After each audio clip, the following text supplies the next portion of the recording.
Oh, look at the speedboat.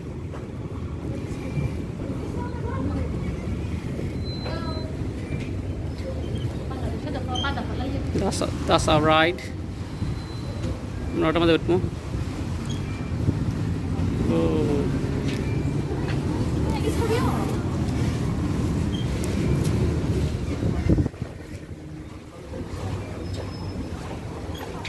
That's our ride.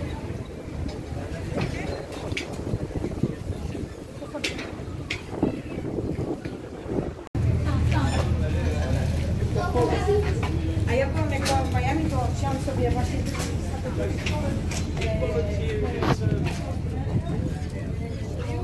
I've got to look after the money, you know.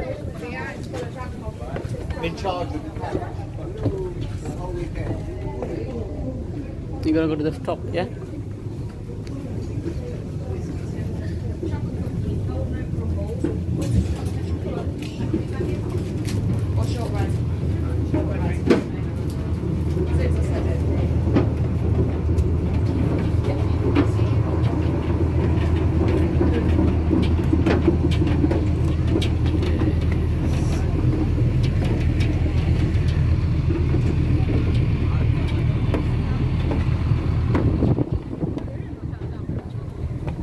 Somewhere.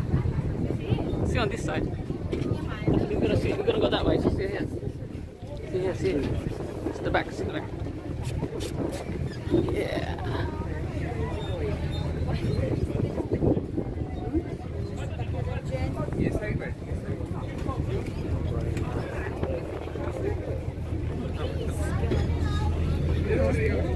A czekajcie, to wy dajcie tutaj.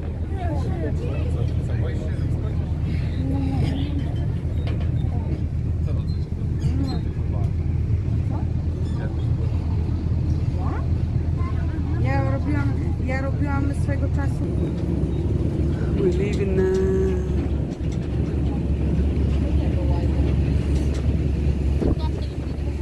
no, it's inside. It's inside. It's inside the boat. With that thing. Oh, look at that one there, Smaya. The cruise ship.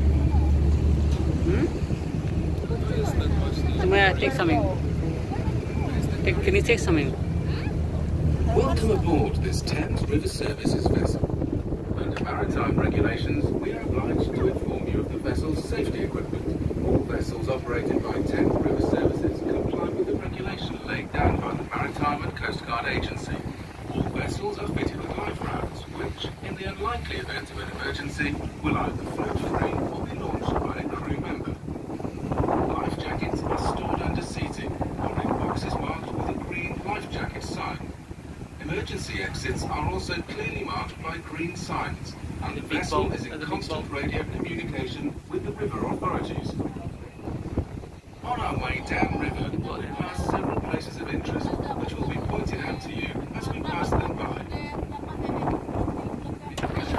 Designed by Isambard Kingdom Brunel, at the time of launching in 1856, she was the largest steamship in the world, designed as a passenger ship taking passengers between England and Australia without refuelling. The ship was launched sideways, and on the day of the launch, she caused a great tidal wave which swept across the river and drowned several spectators on the opposite shore.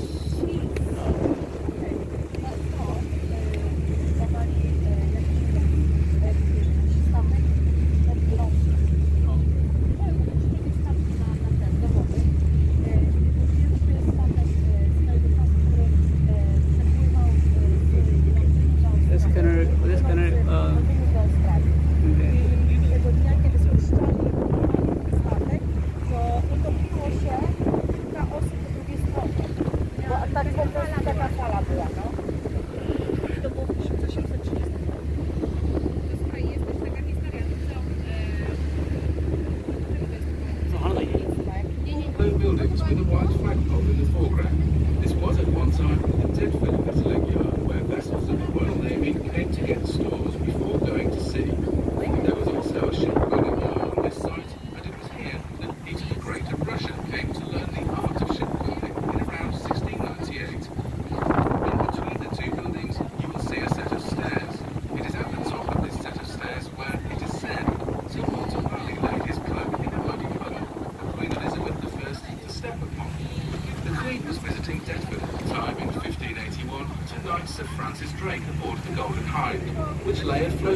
after his circumnavigation of the world.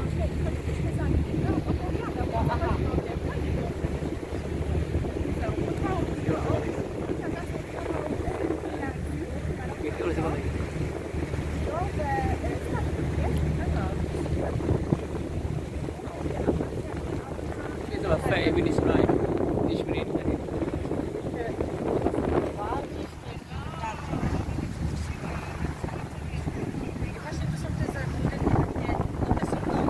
The area over to your right is known as the Isle of Dogs. The name derives from the time when King Charles II kept his hunting dogs on the island when he was staying at Greenwich Palace. The crew of ships coming up the river would hear the dogs barking, so they named the area the Isle of Dogs. A cutting was dug out hundreds of years ago, quite close to where Canary Wharf Tower now stands. This was done to allow suitable vessels to pass through, saving them the laborious journey going around the island. I was wondering why it's called Isle of Dogs. I think that goes towards the Canary Wharf, that canal. Yeah.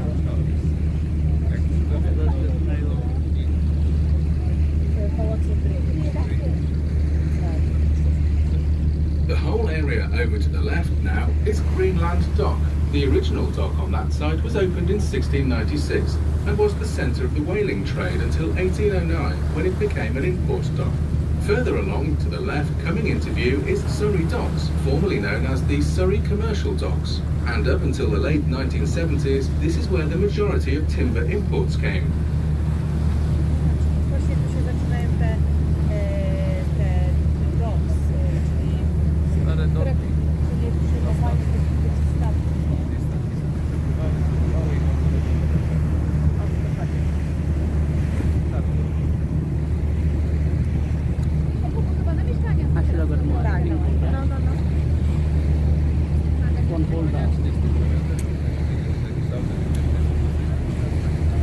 Scuba boat.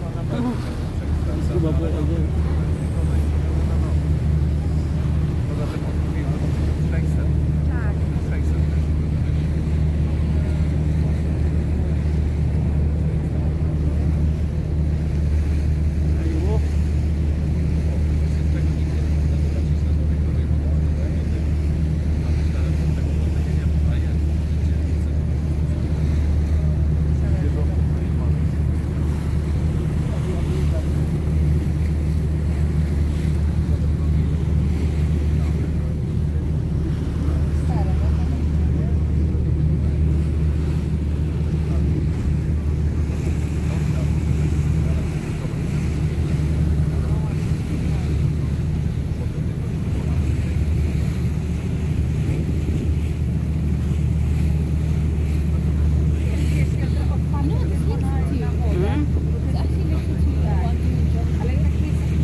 The office complex further along to the right is Canary Wharf, named after number 10 warehouse, Shed 30 in West India Dock, on which Canary Wharf is built.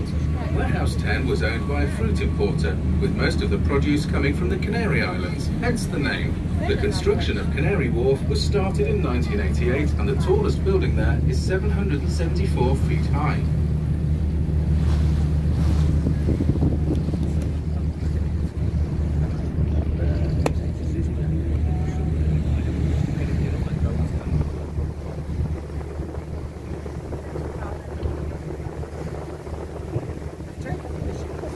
Yeah.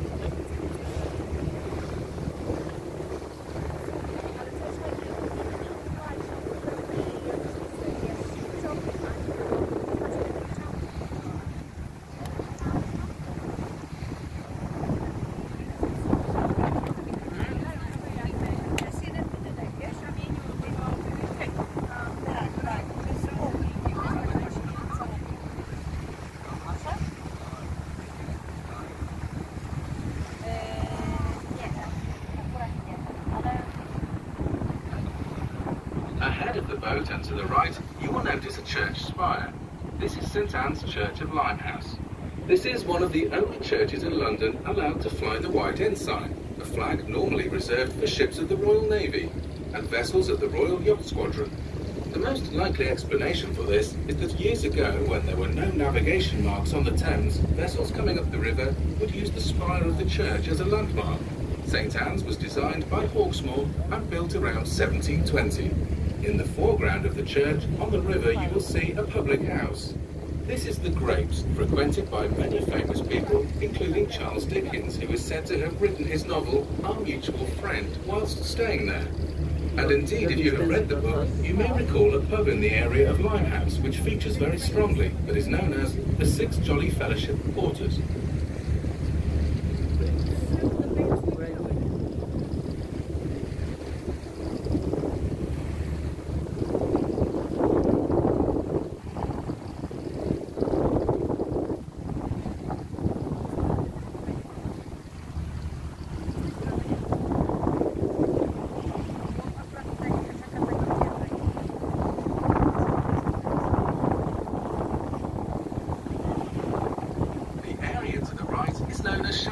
And in 1720, a woman named Jane Randolph was born there. Jane emigrated with her family to the United States, where she met her husband Peter. Together they had a son who they named Thomas, who later went on to become Thomas Jefferson, President of the United States in 1801.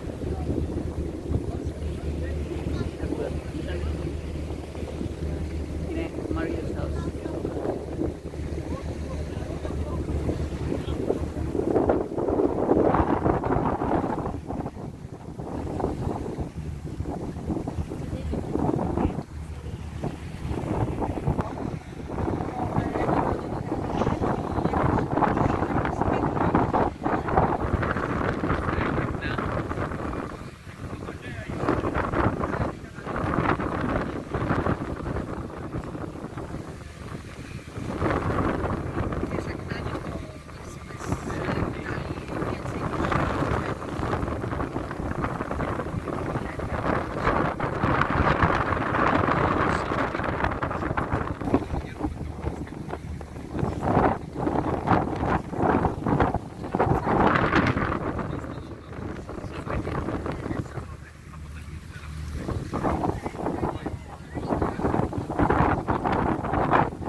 form of execution was known as the Grace of Wapping. This type of execution was dealt to prisoners by the infamous Judge Jeffreys.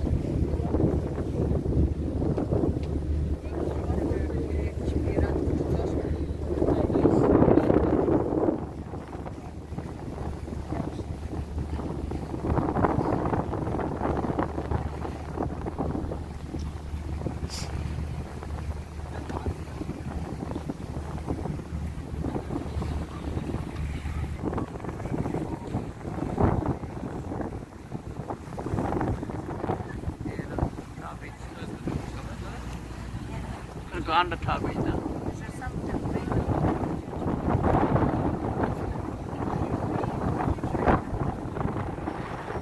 Over to the left, just before Butler's Wharf, you will see an inlet to the river. This is St Saviour's Dock. Known locally as Dock Head, it was here that Charles Dickens set the scene for the death of Bill Sikes in his novel Oliver Twist. If you have read the book, you may recall that Bill Sikes fell to his death from a warehouse in Dock Head.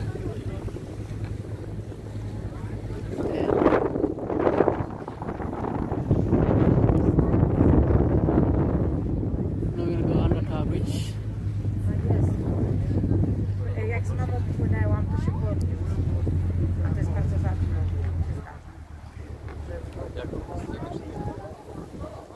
Tower Bridge.